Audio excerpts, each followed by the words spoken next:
Hey everyone, welcome back to another video by Camroom 5. In today's video, we're going to be solving a P3 practical with animations and we'll see how the rate of reaction questions work. This question is about sodium thiosulfate that reacts with acid to produce a pale yellow precipitate of sulfur. I would recommend you guys pausing this video and seeing the method carefully. You have FB1, which is sodium thiosulfate. Sodium thiosulfate is an awesome reducing agent. And you have HCl, which is hydrochloric acid provided to provide acidic medium. I would again recommend you guys pausing the video to see the method carefully. You will have to maybe preparing a table also that we have already done. In experiment 1, you have to be using measuring cylinder, FB1, FB2, these are both chemicals, and you will be measuring the time also. So in order to understand how these things work, we will be trying to work some animations out. Use the larger measuring cylinder to transfer 40 cm cube of FB1 into the 100 cm cube beaker. FB1 was your sodium thiosulfate and FB2 was your HCl aqueous solution. You have a larger measuring cylinder they have mentioned, so you can see I've drawn two differently sized measuring cylinders here. Let's label measuring cylinder A as the larger one and measuring cylinder B is the smaller one. I'm going to be taking 40 cm cube of sodium thiosulfate FB1 into the measuring cylinder A, which is the larger one. I have 100 cm cube beaker also provided with me. So once I've taken 40 cm cube of FB1 into the measuring cylinder, that's it from my end for the first bullet point. Now it says use the smaller measuring cylinder to transfer 25 cm cube of FB2.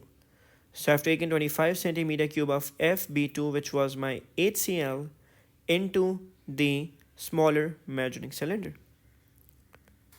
Pour the FB2 into the FB1 in the beaker and start timing immediately. So I'm going to be pouring both these chemicals into the beaker, and as soon as I do that, I know that the total volume has become 25 plus 40, which is 65 centimeter cube. I will start timing immediately, but you need to understand why are we timing? Because you're going to place the beaker on top of a printed insert provided. On a printed insert, you have generally a cross drawn, or you have a written script on top of the script, on top of the insert. Inserts are generally provided with a lot of Cambridges written on it. You place your beaker on top of the insert with your 40 centimeter cube FB1 and your 25 centimeter cube of FB2, which is total of 65. The moment you mix them, you are looking at your beaker from top and you're trying to see the insert across the beaker. The way the image is drawn, it clearly shows how you will be seeing it. Your view is from top down. You will have a stopwatch nearby, so the moment you mix it, you have your stopwatch ready. And you start timing immediately. You stir it once, you swirl it once. With your hand, just swirl it and then keep it on the insert. Don't keep swirling it. Your sulfur precipitates will gradually accumulate. The container will start turning pale yellow and the cross will be obscured. Then you stop the timing.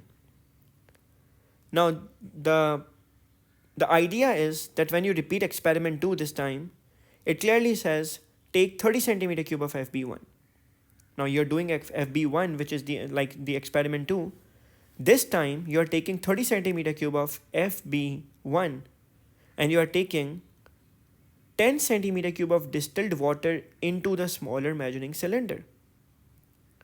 Now something is a little different compared to experiment 1. In experiment 1, there was no distilled water, right?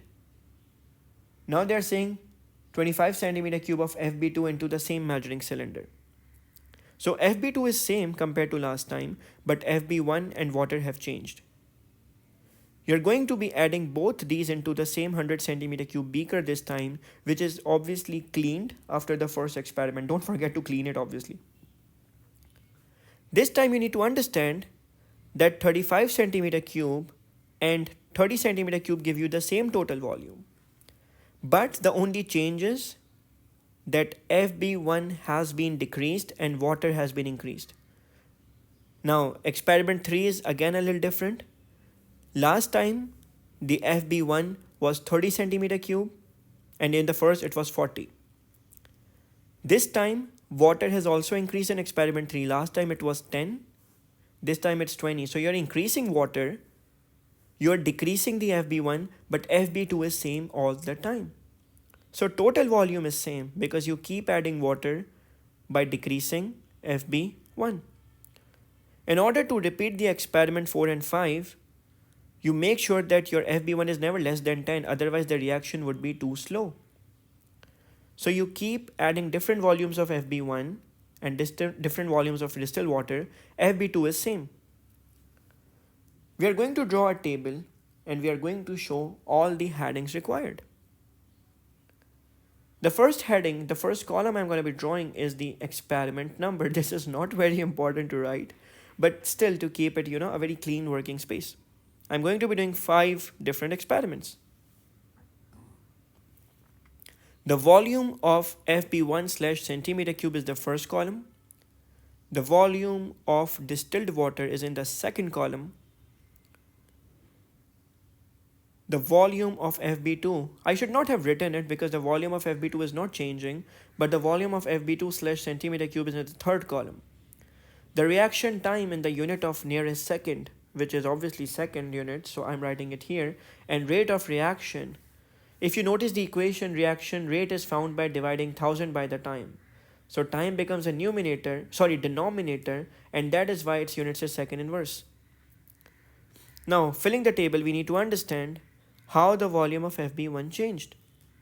In the first one, FB1 was 40, distilled water was 0, FB2 was 25. In the second experiment, FB1 became 30, distilled water became 10, FB2 was still 25. In the third experiment, let's suppose you can see that in the third experiment, FB1 was 20, distilled water had increased to 20, the volume of FB2 is still the same. Now, what different volumes can we take for experiment 4 and 5? So I can take 15-25 ka combination and I can take 25-15 ka combination. This way, I'm not taking my volumes till 10. They had asked me not to take FB1 around 10. So that's a good thing. And also, my values are adding up to a total of 65. Make sure nearest second means no decimal places. I'm going to write random values over here. So let's suppose my first reaction time was 31 seconds when the insert was completely obscured. Then it was 49, then it was 59. Then let's suppose my reaction rate time became 73, and then let's suppose in the last experiment with 25 cm cube of FB1 it was 54. You need to understand that rate of reaction should be 3 significant figures, so 1 decimal place is enough. So now I have placed the correct reaction rates by using the equation 1000 divided by reaction time. And I already told you that your answers should be 3 significant figures. So that is why I have kept 1 decimal place. Now moving on, you can see that as the volume of FB1 was decreasing from 40 to 30, the reaction time increased, the volume decreased, the reaction time increased, but obviously the rate of reaction decreased. So you need to understand how the reaction time increases with less concentration, but rate of reaction at the end of the day does decrease. Moving on, you can see that my minimum value attained over here is 13.7, but the maximum value is 32.3. So my grid should include both these numbers. And obviously, since I have been asked to make a graph, on the grid plot a graph of rate of reaction against volume of FB1 on the x-axis. Clearly, circle any points that you consider anomalous and draw a line of best fit to show how the rate of the reaction depends on the volume of FB1. So on the x-axis, I will be placing the volume of FB1/centimeter cube. It's okay to place your values a little smaller over here. I can make them here. That's okay. And obviously the rate of reaction in the units of 1000 per second or second inverse comes here. I can also put it a little on the left hand side so that I have enough space to mark my axis. Make sure 0 is important over here, because if the volume was 0, the rate of reaction would be 0, because FB1 is an important chemical. When the volume was minimum, which is 15, 13.7 was the rate. 2, 4, 6, 8, 10. Then I can go for like 12, 14, 16, 18, 20, 22, 24, 26, 28, 30, 32, 34. Now at 15 units, my value is 13.7. So at 15, 13.7. So 13.7 is here after 12. This would be between 12 and 14. This would exactly be 13. So that is 2.5 units after 12. But I don't want 13, I want 13.7. So 13.7 is almost near 14. So I'll make sure that this is 13. Since this is 13, this would be 13.5 and a little higher than that. So almost the fourth small square after my, here. Almost the fourth small square after the 12th unit. So that is 13.7. Keep that in mind. At 20, it is 16.9. So at 20, it's 16.9. I'll have to go back to the grid. 16.9 means that it's almost near 17, which is 2.5 units after 16th. So 2.5 units after 16th, I will make a cross with a sharp pen so that I don't lose a mark like this. Okay, moving on. Now we have at 25, we have 18.5, which is exactly between 18 and 19. So at 25, it's 18.5. 18.5 would be exactly between 18 and 20. 18 and 19. 2.5 units over here means 19 because it's exactly between 18 and 20. Now, between this, over here, it's 18.5. So after one small square, I should leave a little space more. So this was 19 because it was between 18 and 20, but I want 18.5. So between 19 and 18. So one small square and a little more space. So for 25, I will go for, after 18, one small square and a little more space like this. At 30, I have it 20.4. 20.4 is almost 20.5. So at 30, I'll go for 20.4. 20.4 means that each small square is already 0.4. We know this. Each small square is equals to 0.4 units. Because you're dividing 5 small boxes into 2 units. So that is 0.4. So at 30, it was 20.4. 20.4 means one small square. Then I will go for 30. I don't have 35, I have 40 directly, which is 32.3. 32.3, which is almost 32.4. So at 40, I have 32.3. So it is 32.3. 32 is going to be here. And then 32.4 almost. So one small square. This is my graph. I'm going to zoom out a little so that you guys can see. Now, use your graph to calculate. Okay, sorry. Before that, we need to understand you have to draw a line of best fit, which means equal distribution of points. Equal distribution of points on both sides. Your first priority is that line is touching all the points, but if it's not, there should be an equal distribution of points across. Make sure that 0 is an important thing. 0 is an important significant value over here. So I will focus on my graph like this. I will take line like this. In order to make it sharper, I'll make it smaller like this. Blue line seems perfect. I'll have to start from here. I'll have to move it like this. This would be my plot.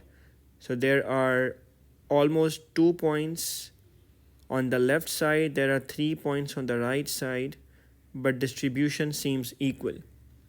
So these came on the left and these 3 came on the right, but the last point is almost on the line. So this is my line of best fit. Yeah, this is fine.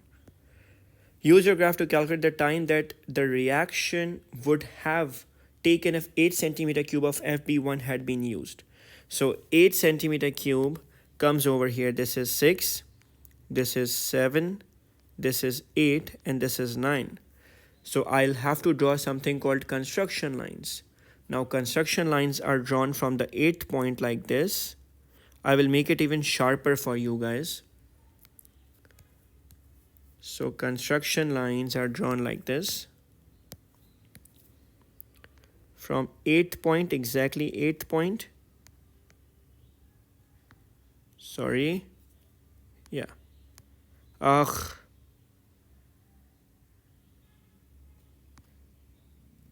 And then from here, I can draw a line like this. Now, it's important for us to realize that this is, each small square was 0.4 units, right? Each small square, so it is between 6 and 6.4. So it is exactly 6.2. So my rate is equals to rate at 8 centimeter cube is equals to 6.20 second inverse. Time was equal to 1000 over rate. So if I use my calculator very quickly and I do, let me go to the calculator. 1000 divided by 6.4, it's 156.2. So 156.2, but I have to go for nearest second. Nearest second means 156 seconds would be required. Moving on. A petri dish, a student broke the 100 centimeter cube beaker when carrying out the experiment and decided to use a petri dish instead. This has a different shape. State and explain what effect this would have on the student's results. Now, a lot of you would think that you have to talk about surface area. Don't. You need to understand what was happening in the experiment. Let me show you what was actually happening. You were having your precipitates which were collected like this, and because the precipitates were collected, you could not see that the cross was obscured because your vision was obscured by the precipitates collecting. But if it's a less deeper container, the precipitates keep spreading. So the precipitates are not accumulated in the center and you can still see the cross. So you will say reaction time would be more. Why is it more?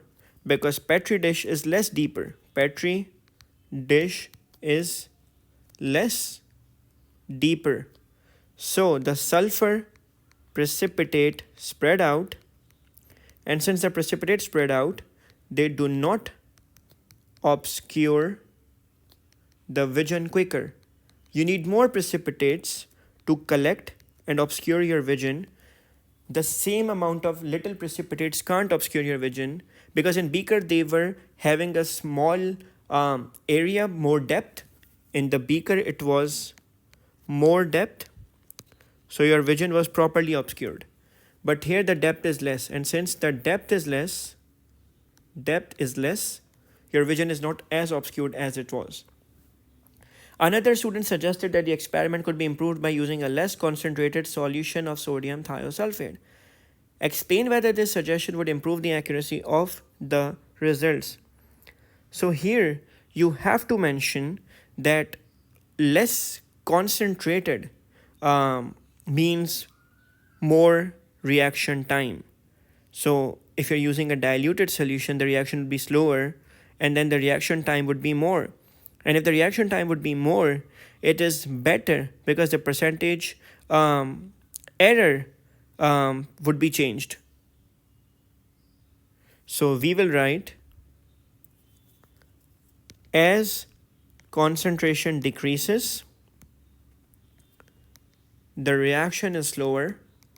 The reaction is slower and more reaction time.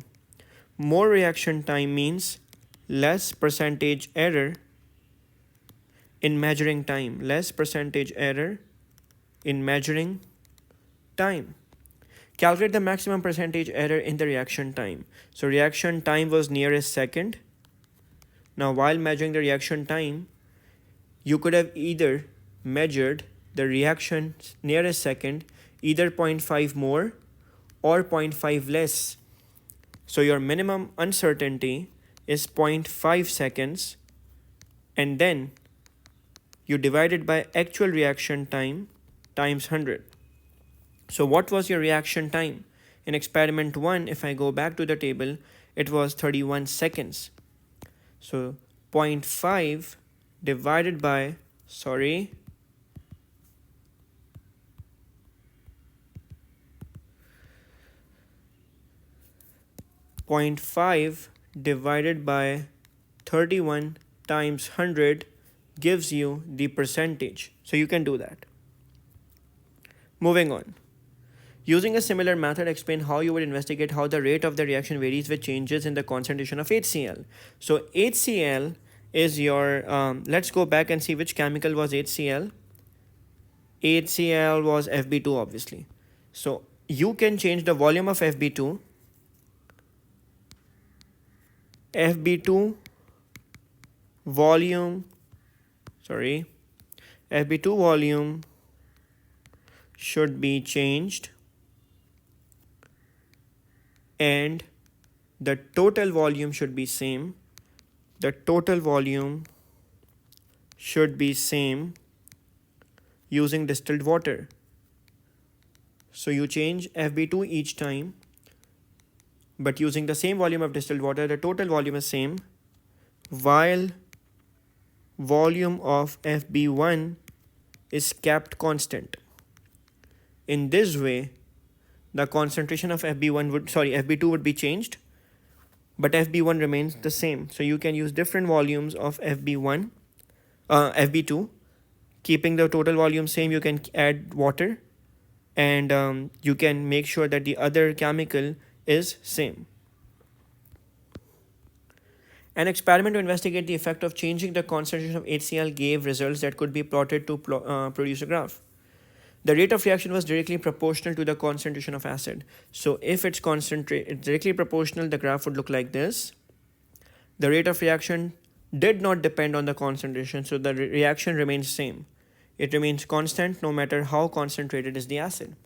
I hope this 25 marker question is clear to you guys and you got an idea of how we do that.